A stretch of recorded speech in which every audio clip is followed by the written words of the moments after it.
I was sitting in the doctor's waiting room when my phone rang. It was my only daughter, Angela. Her voice sounded strange, almost cold, as she said, "Mom, we're going on a trip to Europe tomorrow. I already sold your beach house and your car. We needed the money. Bye." And she hung up, just like that. 45 years raising her, sacrificing for her, and she discarded me like garbage. But I took a deep breath and smiled, because there was something my dear daughter didn't know. My name is Antonia Brooks. I'm 71 years old, and until that moment, I thought I knew my daughter. I had become a widow 6 months ago. My husband, Robert, had passed away from a heart attack while we were eating breakfast, just as we had done every morning for 45 years. That morning, he had served me coffee with cream and toast. As always, he had kissed my forehead and said, "Good morning, my love."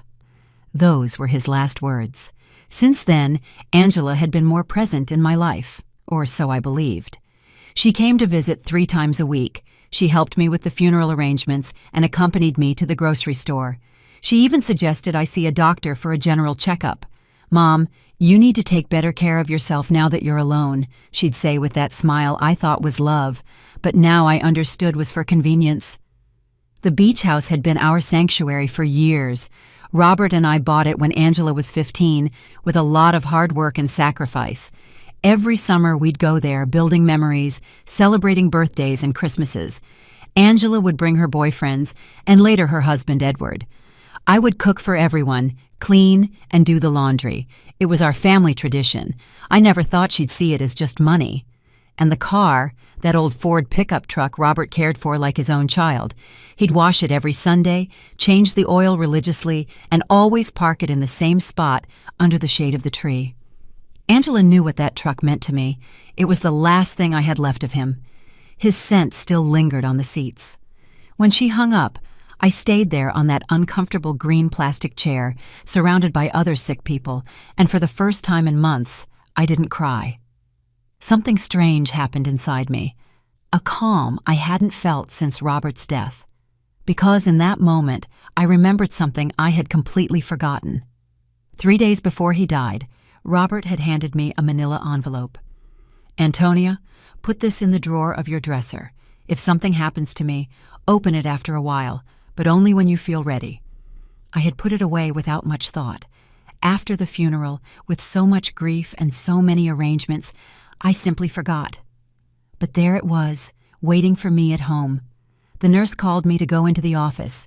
The doctor examined me and said I was in good health for my age, that I just needed to rest more and eat better. I nodded and smiled, but my mind was elsewhere. I was thinking about that envelope, about the coldness in Angela's voice, and how Edward was probably behind all of it. He had never liked me. He always saw me as a nuisance. I left the office and walked slowly to the bus stop.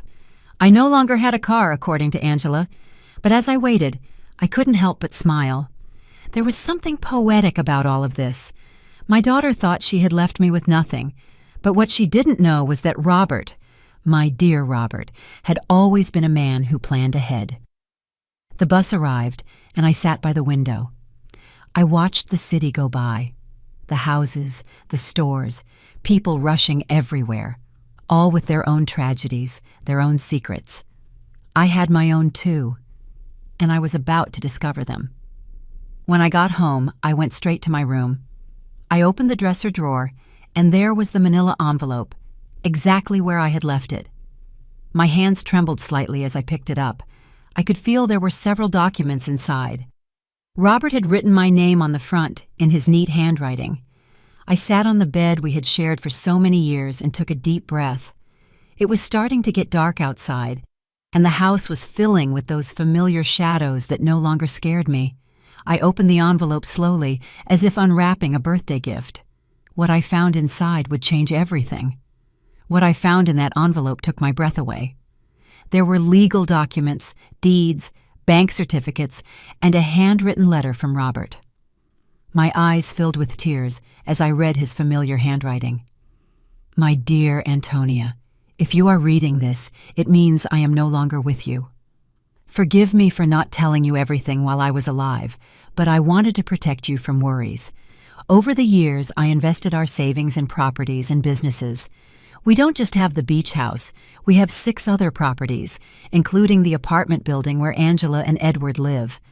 We also have shares in 3 companies that are worth more than you can imagine. You are rich, my love. You always were rich. But now you are on paper, too. My hands trembled as I looked through the documents.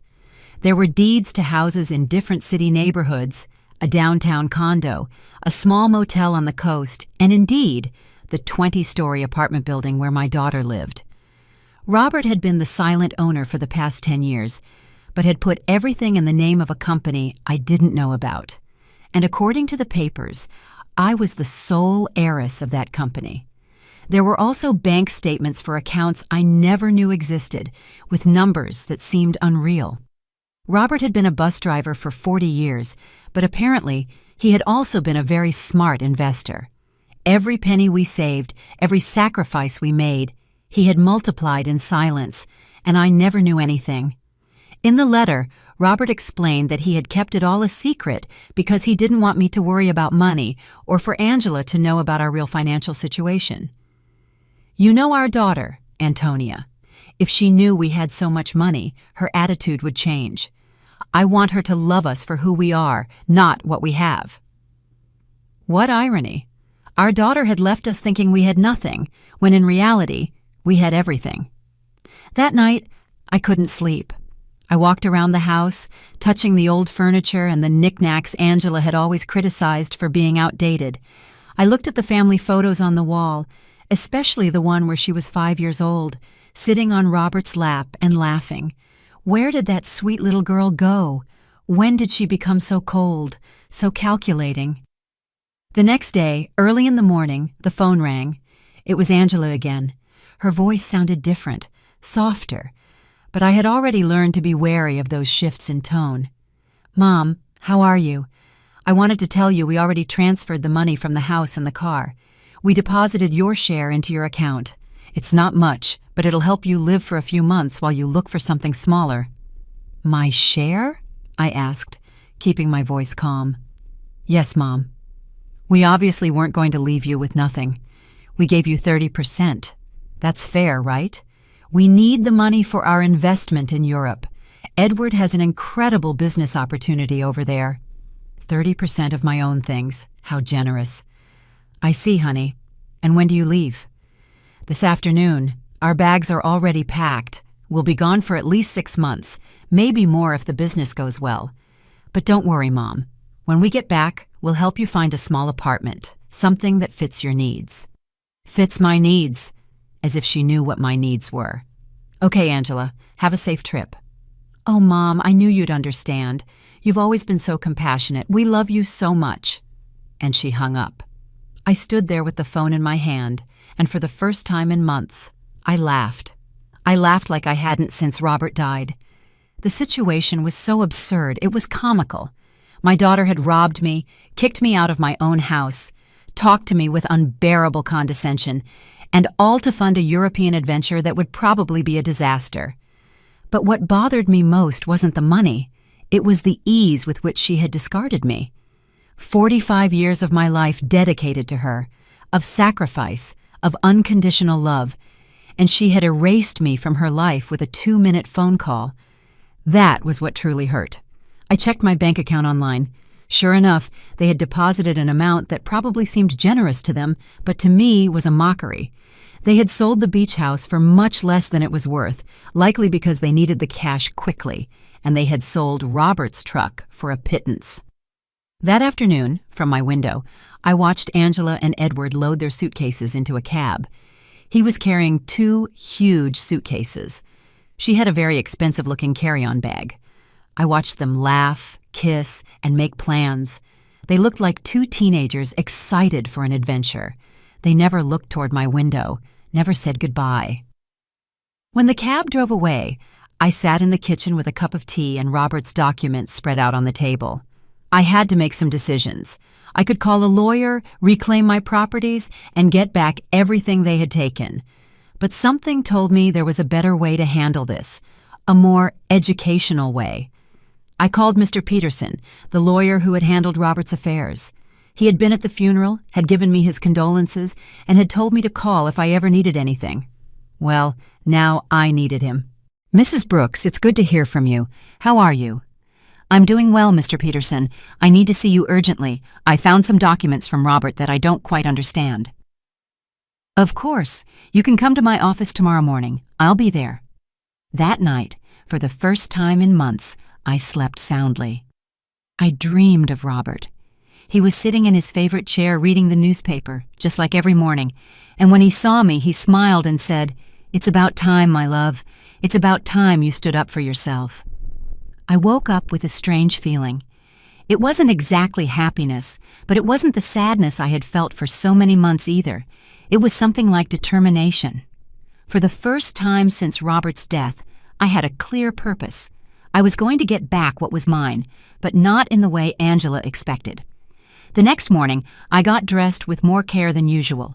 I put on my wine-colored dress, the one Robert always said made me look elegant. I fixed my hair and put on a little makeup, and when I looked in the mirror, I saw a woman I hadn't seen in a long time.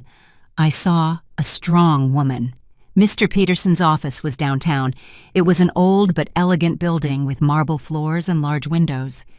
He greeted me with a warm smile, but when I showed him the documents, his expression changed completely. "Mrs. Brooks, this is much more than I imagined. Robert was a very smart man. Look, according to these papers, you are the owner of—" "I know, Mr. Peterson, I've already reviewed them. What I need to know is what I can do legally." Mr. Peterson explained that everything was in order, that the documents were legitimate, and that I was the rightful owner of all those properties. He also confirmed something I had already suspected. The sale of the beach house was illegal because Angela had no right to sell it. "We can get the house back immediately, Mrs. Brooks, and we can also proceed with legal action against your daughter for fraud." "No, Mr. Peterson. I don't want to proceed with legal action. I want to do this another way. I want everything to remain a secret for now. Can you help me?" He looked at me with curiosity, but he nodded. "Of course. You are my client. What do you need?" "I need you to discreetly get the beach house back, do what is necessary to nullify that fraudulent sale, and I need you to help me gain real control of all my properties, especially the building where my daughter lives." "I understand. It will be a process that takes a few weeks, but it's completely feasible." "Perfect. And Mr. Peterson, I need no one to know I am behind all of this, at least for now."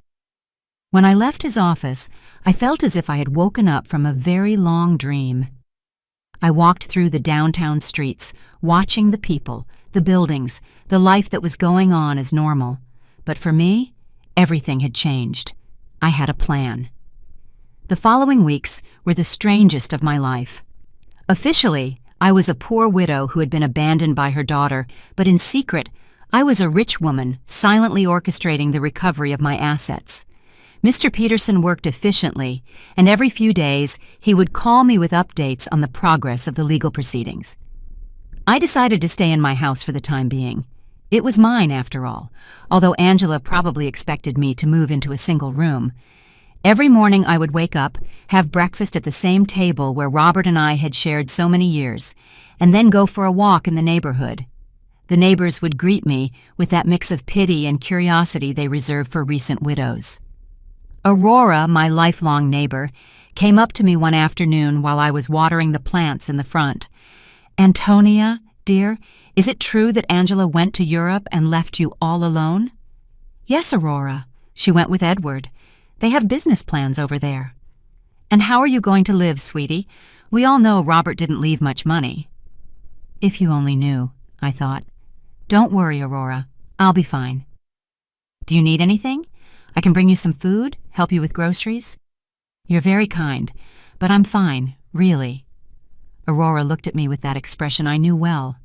It was the same look I had received after the funeral, compassion mixed with a little relief that it wasn't her tragedy. "Well, you know where to find me if you need anything." These conversations were constantly repeated. The butcher, the baker, the lady at the corner store, everyone spoke to me with that soft tone they use with the unfortunate, and I would nod, smile, and thank them for their concern, but inside, a part of me enjoyed this performance. It was like living a double life. Mr. Peterson called me one Wednesday morning. "Mrs. Brooks, I have good news. I was able to nullify the sale of the beach house. The buyers didn't know the sale was fraudulent, so they got their money back without any problems. The house is yours again." "Excellent, Mr. Peterson. And the building where Angela lives?" "That one is more complicated. Technically, you've always been the owner through the company, but we need to make some administrative changes so that you have direct control. That should take another 2 weeks." "Perfect. Keep me informed." After hanging up, I sat in the kitchen with my coffee and thought about Angela. She had been in Europe for 3 weeks, and I hadn't heard anything from her. Not a call, not a message, not even a postcard. To her, I had ceased to exist the moment she got the money she needed, but I knew that was going to change soon. I decided to visit the beach house. I took the bus to the coast, the same route Robert and I had taken hundreds of times. The house was exactly as I remembered it, small, painted cream-colored, with a porch overlooking the ocean. The new owners had put some potted plants on the steps, but other than that, everything was the same. I sat on the curb across the street and looked at it for an hour. I remembered summer afternoons when Angela was little, running on the beach and building sandcastles, Robert grilling fish on the barbecue while I made salads in the kitchen, Angela bringing friends, then boyfriends, then Edward, all those happy moments that she had reduced to a simple commercial transaction. An older gentleman came out of the house and saw me sitting there. He approached me with curiosity. "Are you okay, ma'am?" "Yes, thank you. I'm just remembering. I knew the former owners." "Yes, I knew them very well. What a shame about what happened. They told us the elderly lady was very sick and needed to sell fast. We thought it was a steal, but it turns out the sale wasn't legal. We had to give the house back." "Did you know them personally?" "No. We did everything through intermediaries, but they told us the daughter was handling everything because the mother couldn't." What a sad situation. If you only knew how sad it really was, I thought. "Well, I'm glad you didn't lose your money." "Yes, luckily everything worked out well, although now we have to look for another house. We liked this one a lot." I left there with a heavy heart. It wasn't just the money that hurt. It was the ease with which Angela had lied about me. She had made up a story about my illness. She had used my supposed vulnerability to justify her actions. To her, I wasn't a person with feelings, but an obstacle that had to be removed. That night, I called Mr. Peterson again. "Mr. Peterson, I need you to help me with something else. I want to get Robert's truck back too." "That will be more difficult, Mrs. Brooks. The truck was in your name, but your daughter had a power of attorney that allowed her to sell it. How is that possible?" "Apparently, you signed that power of attorney a few months ago, after your husband's death. Don't you remember?" There it was, the moment Angela had started planning all of this. I vaguely remembered signing some papers she had brought to me, telling me they were to facilitate the funeral and inheritance arrangements. I had been so confused by grief that I signed without reading. How naive I had been. "I understand, Mr. Peterson. Is there any way to get it back?" "We can try, but it will be more complicated. We would need to prove that you signed that power of attorney under deception or coercion." "Let's do it. I want to get back everything they took from me." Over the next few weeks, I developed a strange routine. In the mornings, I was the poor widow everyone knew. I would go out to buy necessities, talk to the neighbors, and keep up appearances. But in the afternoons, I became a businesswoman. I would study Robert's documents, talk to Mr. Peterson, and plan my next move. I learned things about finance I never thought I would need to know. I discovered that Robert had been much smarter than I thought. Every one of his investments had been carefully calculated. The building where Angela lived, for example, wasn't just profitable from rent. It was in an area that was rapidly appreciating. I also discovered that Edward, Angela's husband, had a lot of debt. He had taken out loans using the apartment they lived in as collateral, not knowing he wasn't the real owner. When the banks figured this out, he was going to be in serious trouble. Mr. Peterson called me one Friday with important news. "Mrs. Brooks, we've finished all the paperwork. You now have total control of all your properties. I also got Robert's truck back." The buyer turned out to be an acquaintance of mine, and when I explained the situation, he agreed to return it in exchange for a small compensation. "Excellent work, Mr. Peterson. Now I need you to help me with one more thing. I want you to send a letter to my daughter." "What kind of letter?" "An eviction notice." There was silence on the other end of the line. "Mrs. Brooks, are you sure you want to do this?" "Completely sure. She decided I wasn't important in her life. Now she's going to find out how important I really am." "I understand. Do you want me to send it to Europe?" "No. I want you to give it to her when she gets back. I have a feeling it's going to be very soon." I wasn't wrong. That same afternoon, Aurora came running to my house with fresh neighborhood news. "Antonia, did you know that Edward is in trouble with the bank? My brother-in-law who works there told me they're investigating some loans he took out using the apartment they live in as collateral, but it turns out the apartment isn't his." "Really?" "Yes. And it seems Angela didn't know anything. They're saying she's going to have to come back from Europe to sort out this mess. What a complicated situation."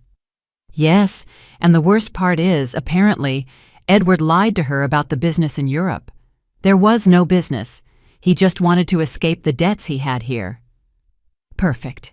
Everything was working out exactly as I had expected.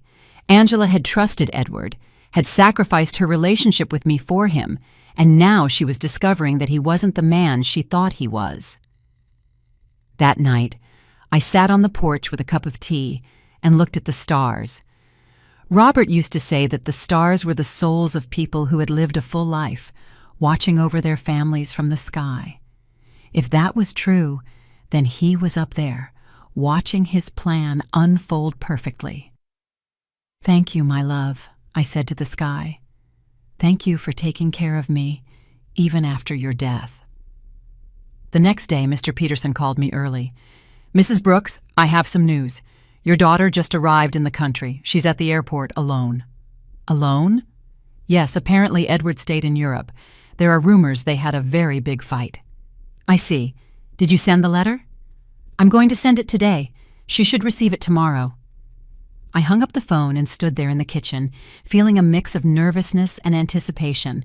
After so many weeks of silent planning, the moment for the first real move had finally arrived. Angela was about to discover that her mother was not the defenseless victim she believed. Angela arrived at her apartment on Tuesday night. I knew this because Aurora, who seemed to have informants throughout the neighborhood, came to tell me the next day. "Antonia, your daughter came back last night. I saw her go in with one suitcase, but she looked terrible, pale, with dark circles under her eyes, as if she had been crying the whole flight. Alone, completely alone. And something strange, Antonia, when the doorman asked her for the keys, she didn't have them. She had to ask the superintendent to let her in with the emergency copy." Interesting. Edward had the keys, which meant he had probably decided not to come back. Or maybe Angela had discovered something about him and had fled. In any case, my daughter was back, and very soon she would receive my little welcome gift. Mr. Peterson called me that same afternoon. "Mrs. Brooks, the letter was delivered an hour ago. The doorman confirmed that your daughter received it in person." "Perfect. How long did we give her?" 30 days to vacate the apartment as per legal standards. "But Mrs. Brooks, are you sure you want to do this? She is your daughter, after all." "Mr. Peterson, my daughter kicked me out of my own house with a 2-minute phone call. She sold my things without asking. She treated me like garbage. Now she's going to learn that actions have consequences." "I understand. I just wanted to make sure you had considered all the implications." "I have considered them, Mr. Peterson. All of them." That night, I couldn't sleep. I stayed awake imagining Angela's face when she read the letter.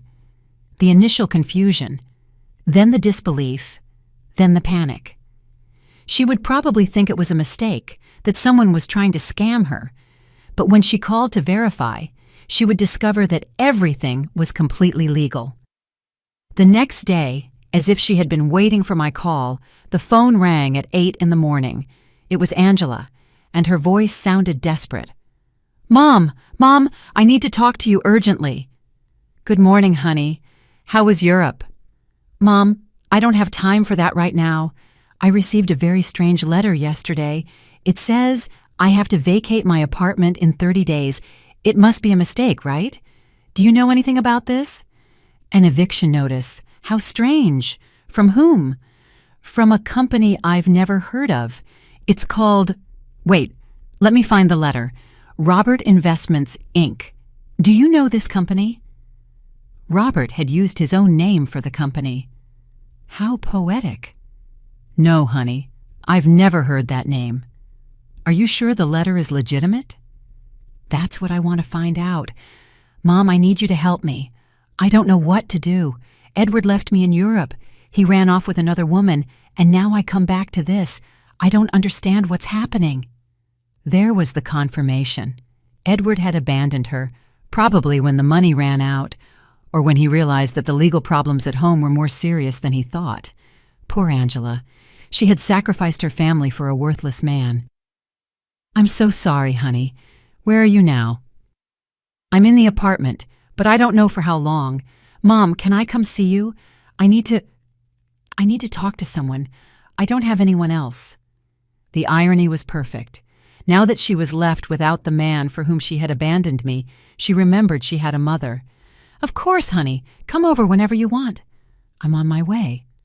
I hung up the phone and looked at myself in the mirror. I had to be perfect for this performance. I put on my most conservative gray dress, tied my hair in a simple bun, and practiced my expression of a worried but resigned mother. When Angela arrived, she would see exactly what she expected to see: a poor, vulnerable widow who had been abandoned by her own daughter. Angela arrived an hour later. When I opened the door, I was surprised at how bad she looked. She had lost weight, had deep circles under her eyes, and her expensive clothes looked wrinkled and unkempt. Her eyes were red from crying. "Mom," she said, and for a moment I thought she was going to hug me, but she stopped, as if she suddenly remembered how things had ended between us. "Come in, honey. Do you want some coffee?" "Yes, please." We sat in the kitchen, at the same table where I had read Robert's documents weeks ago. Angela looked small in that chair, lost, just like when she was a child, and came to tell me about her school problems. "Mom, I'm so sorry for the way I left. I know I didn't treat you well." "It's in the past, honey." "No, it's not. I treated you badly. I said horrible things, and now—" her voice broke— "now I have no one." "What happened with Edward?" "He left with a 25-year-old hotel waitress in Paris. It turns out there was never any business in Europe. It was all a lie. He just wanted to escape the debts he had here and use the money from the sale of your house to fund his adventure." "All the debts?" "Yes, Mom, so many debts. It seems he had been taking out loans for years, using the apartment we lived in as collateral. But now I find out he wasn't the owner of the apartment." "How is that possible?" Here was my opportunity. "I don't know, honey. Property matters are very complicated. The problem is that now the banks are coming after me for his debts. They say since we were married, I'm also responsible. And on top of that, this eviction notice. Mom, I don't know what to do. I don't have money. I don't have a job. I don't have anywhere to live." She started to cry, real tears of genuine desperation. And for a moment, my mother's heart softened. I wanted to hug her, console her, tell her everything would be okay. But then I remembered the coldness in her voice when she called me from the doctor's office, the ease with which she had discarded me, the way she had talked to me as if I were a burden. "Did you talk to a lawyer about the letter?" "I don't have money for a lawyer, Mom. We spent all the money in Europe. Edward took what little was left when he ran off with that woman." "So what are you going to do?" "I don't know. I thought maybe I could stay with you for a while, just until I find a job and can get a small place to live." There was the question I had been waiting for. After kicking me out of my own house, after selling my things, after treating me like garbage, she now wanted me to rescue her. She wanted the poor widow she had created to save her from the consequences of her own actions. "Of course, honey. This will always be your home." Angela looked at me with surprise, as if she hadn't expected it to be so easy. "Really, Mom, after everything that happened?" "You are my daughter, Angela. That will never change." She got up, and this time she hugged me. It was a desperate hug, from someone drowning and clinging to the only thing they can find. I hugged her back too, but not with the unconditional love from before. Now there was calculation in my embrace. Strategy. "Thank you, Mom. I promise I'll find a job soon. I won't be a burden." "Don't worry about that now. Rest, recover, and then we'll see what your options are." Angela left that afternoon to get some things from her apartment. I stayed in the kitchen, thinking about how easy it had been. She had come to me exactly as I had planned, broken, desperate, with no options, and best of all, she suspected nothing. To her, I was still the poor, abandoned mother who needed her compassion. But this was only the first part of my plan. Having her live with me would give me the perfect opportunity for the next phase. I was going to let her settle in, feel safe, and believe she had found a refuge in my house. And then, when she least expected it, I was going to teach her the difference between being poor by choice and being poor by consequence. That night, I called Mr. Peterson. "Mr. Peterson, I need you to do something else for me." "Tell me, Mrs. Brooks." "I want you to investigate Edward's debts. I want to know exactly how much he owes, to whom, and what legal options I have to separate them from my daughter." "That will take time, but it's feasible." "Perfect. And Mr. Peterson, I want you to keep this in absolute secret. No one can know I am behind this investigation." "Of course, Mrs. Brooks. May I ask what your final plan is?" "My plan, Mr. Peterson, is very simple.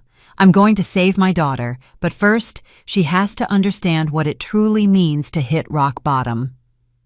When I hung up, I poured myself a glass of the wine Robert had been saving for special occasions.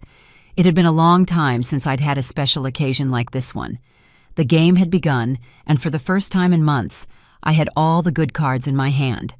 Angela moved into my house the next day. She arrived with 2 suitcases and a cardboard box, all that was left of her previous life. I watched her unpack in her old room, the same one she had slept in during her teenage years, and I could see the humiliation in every one of her movements.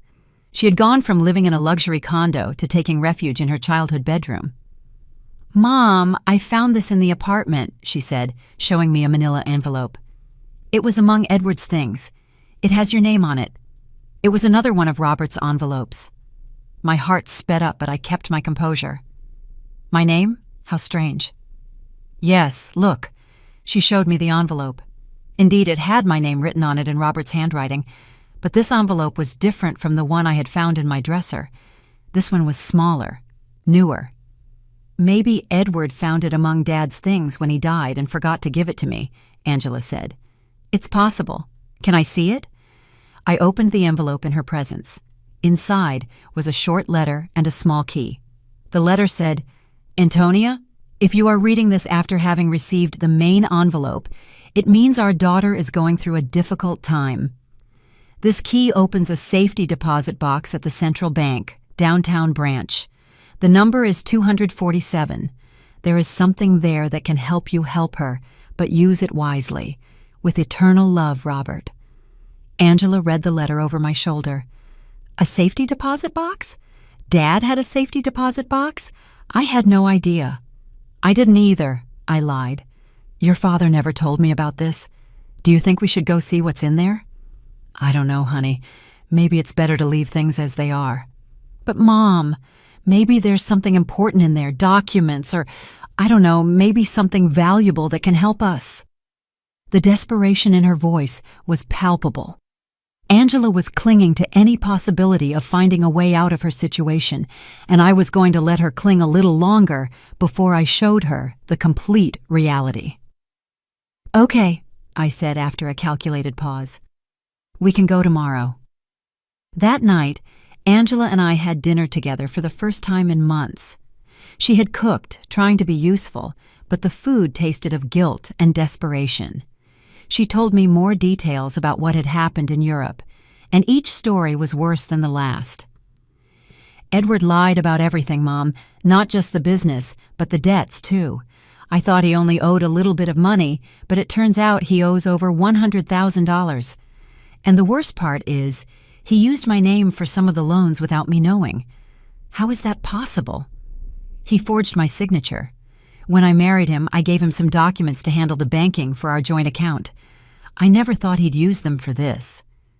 Do you have any way to prove you didn't know? I don't know. It's all so complicated. The banks say that since we were married, I'm responsible for all his debts anyway. And the divorce? I don't even know where Edward is now. He just disappeared. His phone is disconnected. He doesn't answer emails. Nothing. It's as if he vanished. Perfect. Edward had run away like the rat he had always been, leaving Angela to face the consequences of her actions alone. In a way, he had done me a favor. Now my daughter was experiencing exactly what I had felt when he abandoned me. Betrayal by someone she had completely trusted. I'm so sorry, honey. I didn't know things were so bad. I didn't either, Mom. I thought Edward loved me, that we were going to build something together, but it turns out I was just an easy way for him to get money and documents. Angela started to cry again. How could I have been so stupid? How did I not realize who he really was? It was tempting to tell her that I had seen the signs from the beginning, that I had tried to warn her that Edward never seemed trustworthy, but that would have broken my facade as a compassionate and vulnerable mother. Love can be blinding sometimes, honey. Don't blame yourself. But Mom, I didn't just ruin my life. I ruined yours too. I treated you horribly. I took your house, your truck, your things, and all to give to a man who abandoned me at the first opportunity. Now we're two poor women trying to survive because of me. It's in the past, Angela. We'll be okay. No, it's not. Now we're both in trouble because of my mistakes. You lost everything Dad left you, and I lost my marriage and my future. We're two poor women trying to survive.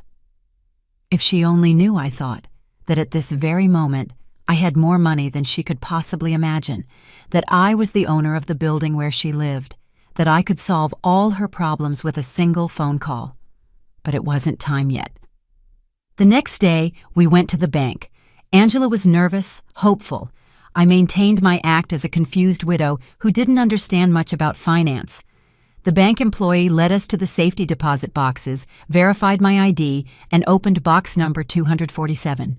Inside were jewels, many jewels, rings, necklaces, bracelets, earrings. I recognized some pieces as heirlooms from Robert's family. Others were completely new to me. There was also a letter explaining the origin of each piece and its approximate value. Angela gasped. Mom, this must be worth a fortune. You think so? Yes. Look at this emerald and this pearl necklace. Mom, Dad saved a treasure here. According to Robert's letter, the jewels were worth approximately $200,000. It was a significant amount, but it was nothing compared to the rest of my assets. It was like finding a few coins under the sofa when you have $1 million in the bank. What do we do with this, Mom? I don't know, honey. They're family memories. But Mom, we could sell some of the pieces. With this money, you could get your beach house back, and I could pay off some of Edward's debts. There it was again. Even when she found something valuable, Angela's first reaction was to think about how to use it to solve the problems Edward had created. She hadn't learned a thing yet. Are you sure you want to use your father's inheritance to pay Edward's debts? What other option do I have, Mom? If I don't pay something soon, the banks are going to foreclose on everything I have, and technically, I don't own anything. Everything was in Edward's name. Think carefully, honey. Once you sell these jewels, you won't be able to get them back. I know, but what else can I do? I can't get a job with all these legal claims pending. No employer is going to want to hire someone with so many legal problems. We took the jewels home. Angela spread them out on the kitchen table and examined them one by one, calculating which ones she could sell and which she could keep. It was painful to watch her reduce decades of family history to numbers on a spreadsheet. Mom, I think I can get $180,000 for the jewels, she said one afternoon, counting the bills on the kitchen table. It's less than I expected, but it's enough to pay off the most urgent debts. Are you sure you want to do this? I have no choice. If I don't pay something soon, they'll seize everything. Even this house could be at risk if they prove I have some kind of legal connection to the properties. How ironic the situation was. Angela was worried about losing a house that I owned, paying the debts of a man who had abandoned her with money from jewels that had belonged to the same man who had created the fortune that could save her. And how are you going to decide which debts to pay first? I talked to a free financial advisor at the bank. She told me to prioritize the debts that have real collateral, because those are the ones that can affect property or lead to immediate foreclosure. Angela had matured so much in these few weeks. The woman who had sold my things without consulting me was now carefully investigating every financial decision. The suffering had made her more responsible, but also more fragile. That night, while she was organizing the debt documents on the table, I received a call from Mr. Peterson. "Mrs. Brooks, I have a full report on Edward's debts. The situation is worse than I thought." "How much worse?" "He owes over $200,000 to several banks and also has debts with private lenders. What's more concerning is that he used falsified documents with your daughter's signature for some of these loans. That means Angela is legally responsible." "It's complicated. If we can prove she didn't know, we might be able to get her out of some of the debts. But it's going to be a long and expensive process." "How expensive?" "For a good lawyer specializing in these types of cases, probably $50,000, and there's no guarantee of success." "I understand. And what if she just pays the debts?" "If she has the money, that would be the fastest solution, but I doubt she has access to that amount." "Mr. Peterson, I want you to prepare all the necessary documents to get my daughter out of these debts, but don't tell her anything yet." "You're going to pay, Mrs. Brooks?" "I'm going to do whatever is necessary to protect my daughter, but this has to be handled in a very specific way." When I hung up, I found Angela in the living room, looking at the jewels with a sad expression. She looked lost, like a child who had broken her favorite toy and didn't know how to fix it. "What are you thinking about, honey?" "About Dad. About how disappointed he would be in me if he could see what I did with my life." "Your father loved you very much, Angela. He would understand." "No, Mom. He taught me to be responsible, to value family, not to be selfish, and I did the exact opposite. I abandoned my mother for a man who turned out to be a liar. I sold my family's memories for money. I ruined everything he built." For the first time since she had returned, I heard a genuine regret in her voice. It wasn't just lamenting the consequences of her actions, but a true acknowledgement that she had done something morally wrong. "People make mistakes, honey. The important thing is to learn from them." "But how do I learn from this, Mom? How do I fix the damage I've done?" There was the question I had been waiting for. Angela was finally ready to face the truth about her actions and their consequences, but it wasn't yet time to reveal my final card. First, I had to let her hit rock bottom completely. The next few days were crucial for my plan. Angela decided to sell most of the jewels, keeping only the engagement ring Robert had given me and a small necklace that had belonged to her grandmother. I watched her prepare to go to the jewelry stores, research prices, and negotiate with buyers. It was painful to watch her reduce decades of family history to commercial transactions, but it was necessary for her to understand the real weight of her decisions. "Mom, I got $180,000 for the jewels," she told me one afternoon, counting the bills on the kitchen table. "It's less than I expected, but it's enough to pay off the most urgent debts." "Are you sure you want to do this?" "I have no choice. If I don't pay something soon, they'll foreclose on everything.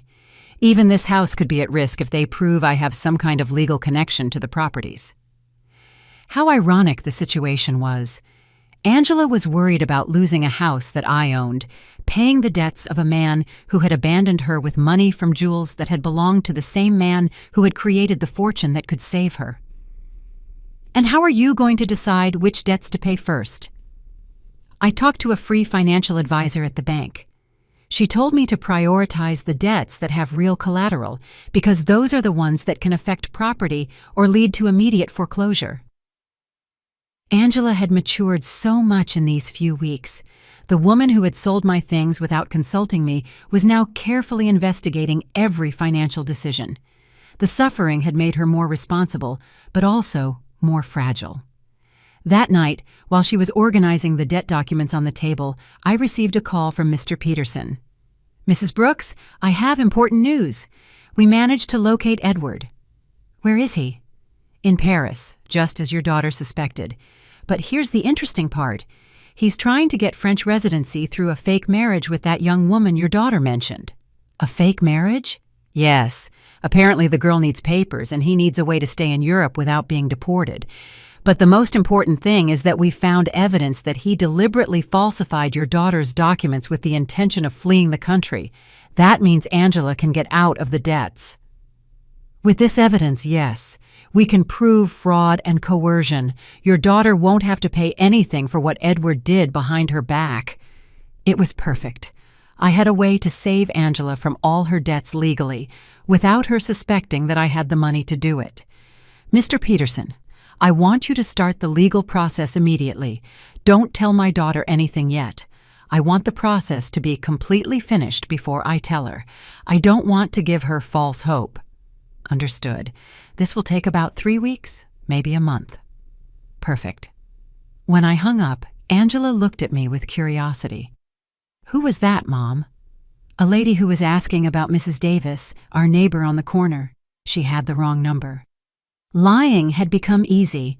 Every day that passed, I felt more comfortable with this double life I was leading. On one hand, I was the poor, abandoned mother Angela believed me to be. On the other, I was a wealthy woman, silently orchestrating my daughter's salvation and education.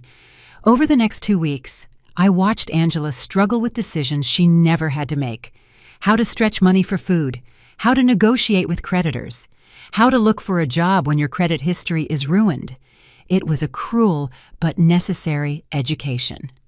"Mom, I went to 3 job interviews today," she told me one evening, coming home with swollen feet and a tired face. 2 of them told me they can't hire me because of the pending legal problems. The third one offered me a part-time job cleaning offices at night. "Are you going to take it?" "I have no choice. It pays very little, but it's better than nothing, and I can work at night so I can keep looking for something better during the day." Seeing my daughter, who had lived a comfortable life for over 40 years, preparing to clean offices at night broke my heart, but it also filled me with pride. She was finally facing reality without expecting someone else to solve her problems. "Are you sure you can handle so much physical work?" "I'll have to learn. I can't keep being a burden to you, Mom. It's bad enough that you're letting me live here for free." "This is your home, Angela." "No, Mom. This is your home, and I'm here because of your generosity, but I'm not going to take advantage of it forever." One night, while Angela was on her first cleaning shift, Aurora came to visit. She sat in the kitchen with me, drinking tea and looking at the family photos on the walls. "Antonia, I have to ask you something. Did you know Angela was going to come back in these conditions?" "What do you mean?" "Well, when she left, she seemed so sure of herself, so arrogant.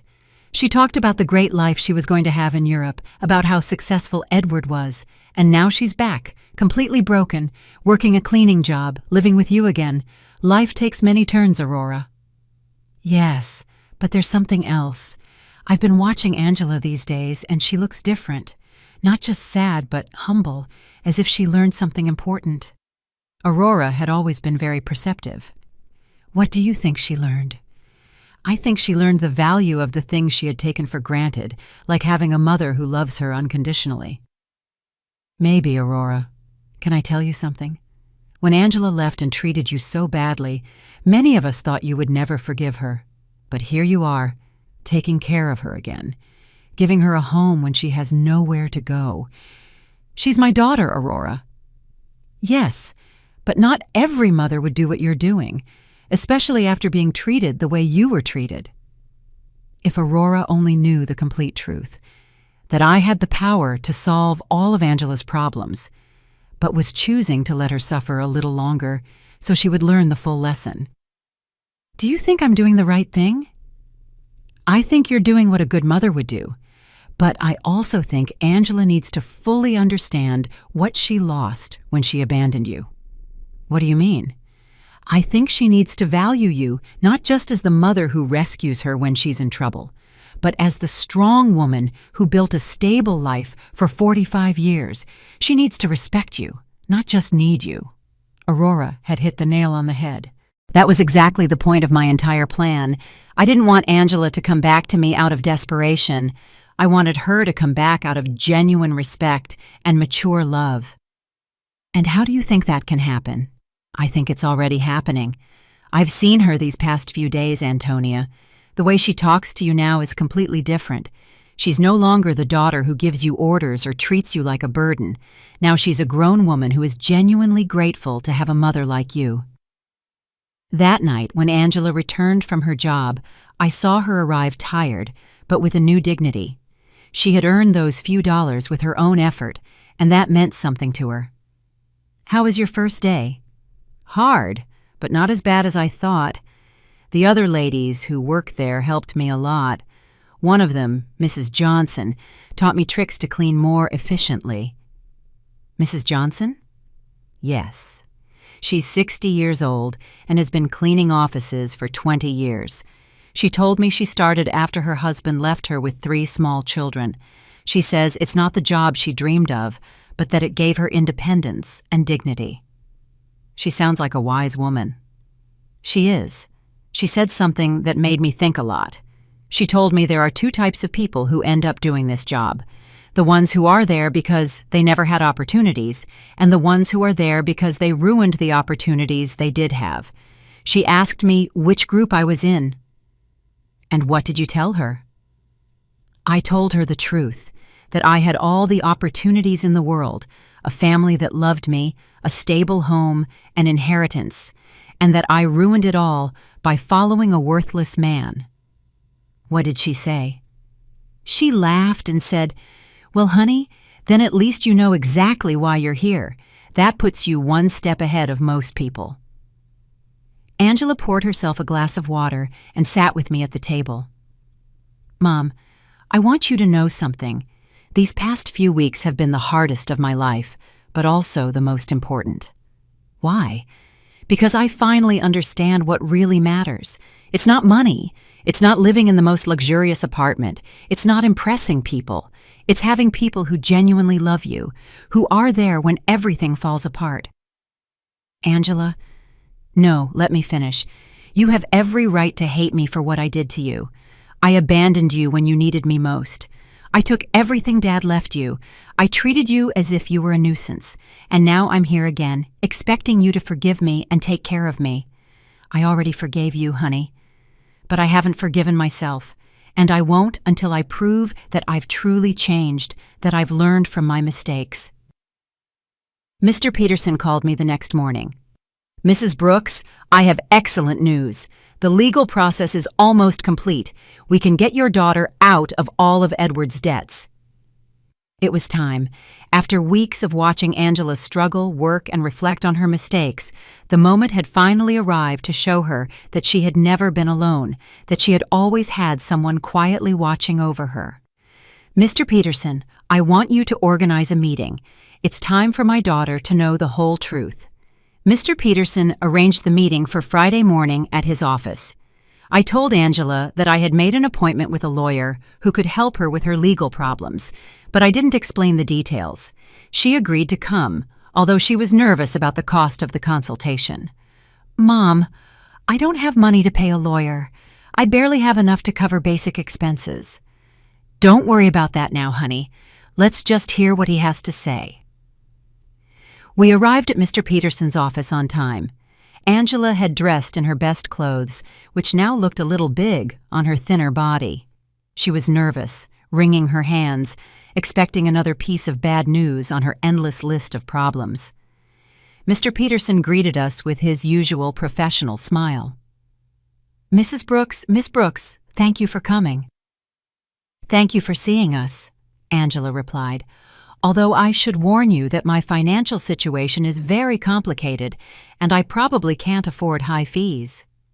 "That's exactly what we're going to talk about," Mr. Peterson said, exchanging a look with me. But first, I need you to review these documents." Mr. Peterson handed Angela a thick folder. She opened it and began to read, her expression gradually changing from confusion to surprise.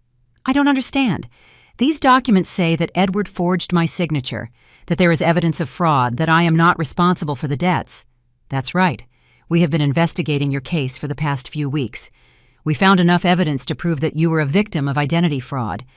"But how is that possible? Who paid for this investigation? I don't have money for this." Mr. Peterson looked at me. It was my moment. "Angela, there's something I need to tell you." "What, Mom?" I took a deep breath. After weeks of acting, I was finally going to reveal the truth. "Your father left me more than you knew, much more." "What do you mean?" "Mr. Peterson, show her the other documents." Mr. Peterson took out a second folder and handed it to Angela. This time, the documents were the property deeds, the bank statements, the investment certificates, the entire fortune Robert had built in secret. Angela read in silence for several minutes. Her face went through a complete range of emotions: confusion, disbelief, shock, and finally, comprehension. "Mom, this says you are the owner of the building where I lived." "Yes, and that you have other properties, bank accounts, investments?" "Yes, this means that when I sold the beach house, it was my house, and the sale was fraudulent." "I already got it back." Angela stared at the papers, trying to process the information. "How long have you known this?" "Since the day you called me from the doctor's office." "You knew all this when I came back from Europe asking for help?" "Yes."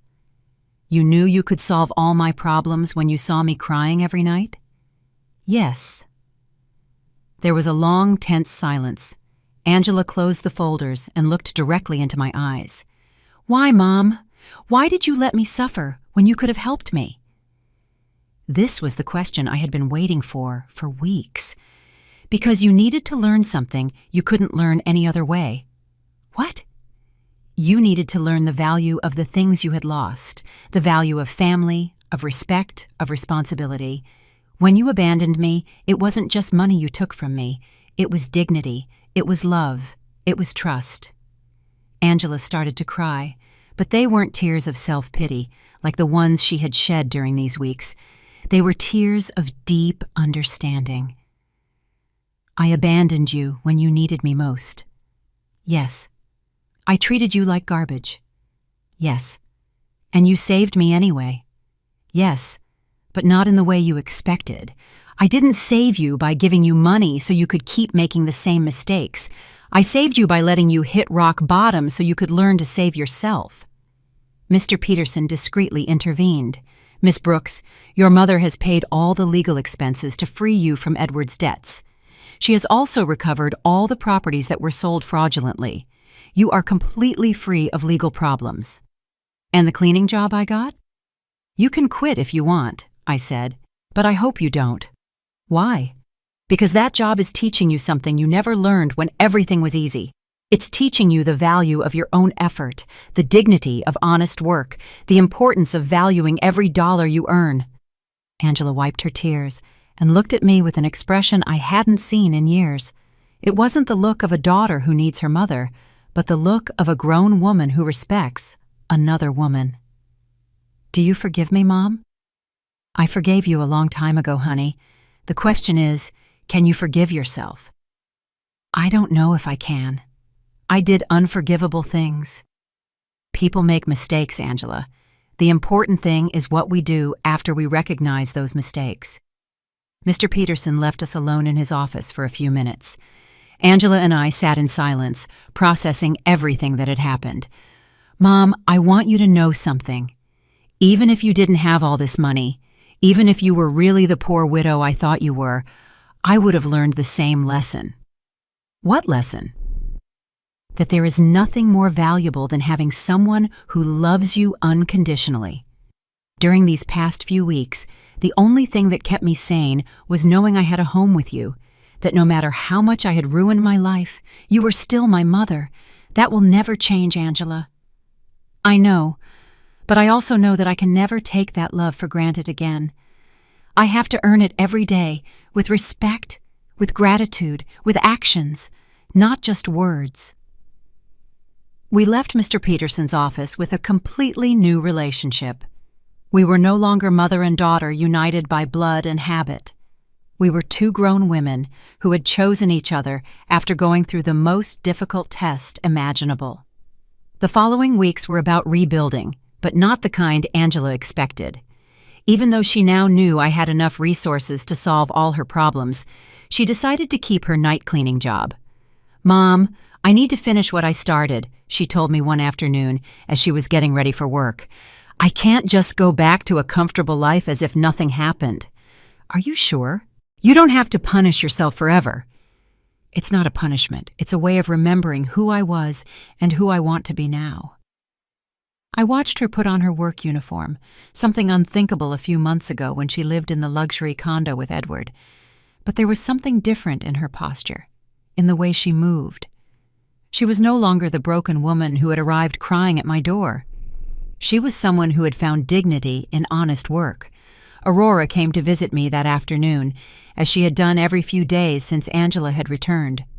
"Antonia, there are some very strange rumors going around the neighborhood." "What kind of rumors?" "People are saying that you're not as poor as we all thought. Someone saw Angela leaving a very elegant lawyer's office downtown, and then they saw her paying off all her debts at the bank. People talk a lot, Aurora." "Yes, but they're also saying you got your beach house back and that somehow you managed to solve all of Angela's legal problems. That costs a lot of money, Antonia." Aurora knew me too well to fool her for long. "What do you want to know exactly?" "I want to know if my friend of 40 years has been lying to me about her situation." I poured myself a cup of tea and sat across from her. It was time to be honest with someone else. "Robert left me more than anyone knew, Aurora. Much more." "How much more?" "Enough so that Angela and I never have to worry about money again." Aurora was silent for a moment, processing the information. "And why did you pretend to be poor all these months?" "Because I needed Angela to learn something she couldn't learn any other way." I told her the whole story: Angela's cruel phone call, my plan of silent revenge, the weeks of watching her hit rock bottom, and finally, the revelation in Mr. Peterson's office. "Antonia, that is brilliant and terrible at the same time." "Terrible?" "Yes, because you let your own daughter suffer when you could have helped her immediately. But also brilliant, because I understand why you did it." "You do?" "Yes. Angela needed to learn the value of the things she had lost. If you had simply given her money to solve her problems, she would have learned that there's always someone who will rescue her from the consequences of her bad decisions." "Exactly. But Antonia, didn't it hurt you to see her suffer?" "Every day. Every night I saw her crying. Every morning I saw her get up to go to work, tired and defeated. But I knew that if I rescued her too soon, she wouldn't have learned the full lesson." "And do you think she learned it?" "Look for yourself. Angela knows that she now has access to enough money to live comfortably, but she chose to keep her job. She knows she can move to a better place, but she decided to stay here with me. She knows she doesn't have to worry about the debts, but she's using her own savings to help other women in similar situations." "She's helping other women?" "Yes. She became friends with the ladies she works with and is using some of the money she earned cleaning offices to help a coworker who is having trouble paying for her son's daycare." Aurora smiled. "That's not the Angela who went to Europe." "No, she's not. This Angela understands that money is a tool, not a goal. She understands that dignity comes from work and respect, not from material possessions." That night, when Angela returned from work, she found me reading in the living room. "Mom, I have to tell you something. Today, Mrs. Johnson asked me if I was the daughter of the rich lady from the north side of town." "What did you tell her?" "I said yes, that you have enough money for me not to have to work." "And do you know what she asked me next?" "What?" "She asked me why I was still working. So I explained that it was because I need to prove to myself that I can stand on my own 2 feet. "And what did she say?" She laughed and said, "Honey, that's the difference between being rich and acting rich. Your mom taught you how to be truly rich. Mrs. Johnson is very wise. She is, and she made me understand something important. It's not about the money you have, but about how you use it and how you relate to it. Angela sat down with me on the sofa. Mom, I want you to know that I've made a decision. I'm going to keep living here with you, but not as a daughter who has come back home to her parents. I want to stay here as a grown woman who chooses to share her life with her mother. What's the difference? The difference is that I'm going to pay my share of the expenses. I'm going to contribute to the upkeep of the house, and I'm going to treat this relationship as a partnership between two independent women who love and respect each other. Angela, you don't need to. Yes, I do, Mom. I need our relationship to be different from what it was before. Before, I was a daughter who took her mother's love and care for granted. Now, I want to be a grown woman who values and takes care of the most important relationship in her life. And your job? I'm going to keep working, but not necessarily cleaning offices forever. I want to go back to school. I want to prepare myself to do something more meaningful with my life, but I want to do it step by step, earning every opportunity. Do you have any idea what you want to study? Yes, I want to study social work. These past few weeks have taught me how many people are going through difficult situations without having anyone to support them. I want to use the resources we have to help other women who are going through what I went through. It was perfect. Angela had not only learned to value what she had, but she had found a way to use her experience for something constructive. And what about Edward? Mr. Peterson told me he was arrested in France for the fraudulent marriage. He's going to be deported soon, but honestly, Mom, I don't care anymore. That part of my life is over. You don't feel any resentment? No. Edward did me a favor without even knowing it. If he hadn't abandoned and betrayed me, I never would have hit rock bottom. And if I had never hit rock bottom, I never would have learned to truly value what I have. That night, for the first time in months, I went to bed completely at peace. My plan had worked perfectly. Angela had not only learned the lessons she needed to learn, but she had emerged from the experience as a stronger, wiser, and more compassionate person. Robert would have been so proud. 6 months later, our life had found a new balance that neither of us could have imagined before. Angela finished her social work studies with excellent grades, and I decided to use some of my resources to establish a foundation to help women in situations of domestic violence and financial abandonment. Mom, the letter from the university arrived, Angela said one morning, coming into the kitchen with an envelope in her hands. I was accepted into the master's program. I start next semester. But Mom, I want you to know I'm going to pay for it with my own savings. I've been saving money from my job at the city. The salary isn't high, but she had learned to live with the essentials and to value every dollar she earned. Are you sure? We can easily afford the master's program. I know, but I need to do it on my own. It's part of who I am now. Aurora came to visit that afternoon, as she had done every Friday for the past few months. She had become a confidant to both of us, watching our transformation with fascination. Antonia, I have to confess something, she said, pouring herself a second cup of tea. At first, I thought you were very cruel to Angela. And what do you think now? Now I think you were the wisest mother I've ever known. Look at your daughter. Really look at her. It was true. The Angela who was in the living room studying for her exams was completely different from the one who had left for Europe months ago. This Angela had a serenity that came from within, a confidence that was based on her own achievements, not on material possessions. Did you know I saw Angela at the grocery store yesterday, buying vegetables for a family she's helping through her job? She hadn't told me, and when I asked her why she was using her own money instead of the government budget, she told me that some things can't be measured in official budgets. That night, Angela and I had dinner on the porch, something that had become a tradition. It was our time to talk about the day, plan for the future, and simply enjoy each other's company. Mom, I received a very strange letter today, she said, cutting her salad. From whom?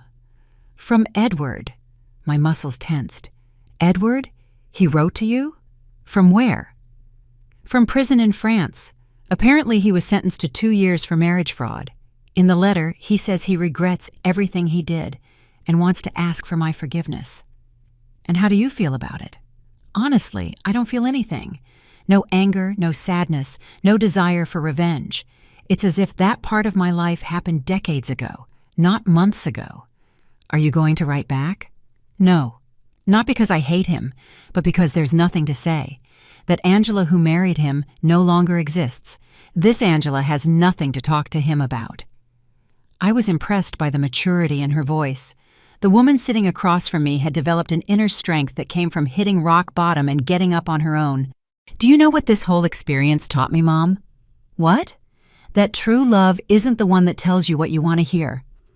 True love is the one that teaches you what you need to learn, even when it hurts. It's a difficult lesson to learn, but it's a necessary one. Edward told me what I wanted to hear. He made me feel special. He convinced me that I deserved a life of luxury without effort. You taught me that true wealth comes from hard work, respect, and genuine relationships. That night, after Angela went to her room to study, I sat on the porch alone, looking at the stars and thinking about Robert. I had promised him I would take care of our daughter, and I finally felt I had fulfilled that promise in the right way.